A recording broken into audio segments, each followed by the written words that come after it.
ইসলামে ঋণ পরিশোধকে অত্যন্ত গুরুত্ব দেওয়া হয়েছে। ঋণ পরিশোধে অবহেলা করা মুসলমানদের জন্য জায়েজ নয়।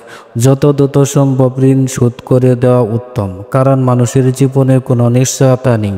হাদিসে বর্ণিত রয়েছে, ঋণের বোঝা নিয়ে মৃত্যুবরণ করলে কিয়ামতের দিন নেকি থেকে ঋণ পরিশোধ করতে হবে। মৃত ব্যক্তির ঋণ পরিশোধের দায়িত্ব শরীয়তের বিধান অনুযায়ী মৃত্যুর পর ওয়ারিসদের প্রথম দায়িত্ব হলো মৃত ব্যক্তি রেখে যাওয়া সম্পদ থেকে তার ঋণ পরিশোধ করা।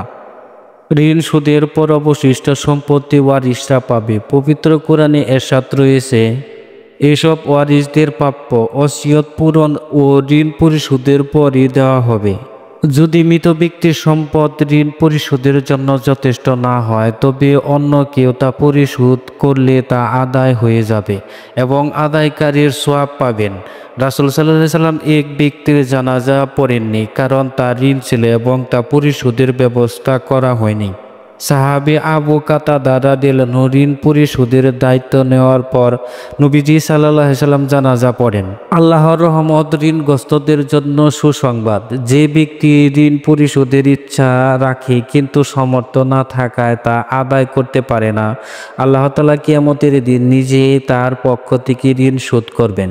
রাসূল সাল্লাল্লাহু আলাইহি সাল্লাম বলেছেন, কিয়ামতের দিন আল্লাহ ঋণগ্রস্ত ব্যক্তিকে ডেকে জিজ্ঞেস করবেন, তুমি কেন ঋণ নিয়েছিলে? সে উত্তরে বলবে, হে রব, আমি তা সৎ উদ্দেশ্য নিয়েছিলাম, অপচয় করিনি। আল্লাহ বলবেন, আজ আমি তোমার ঋণ শোধ করব।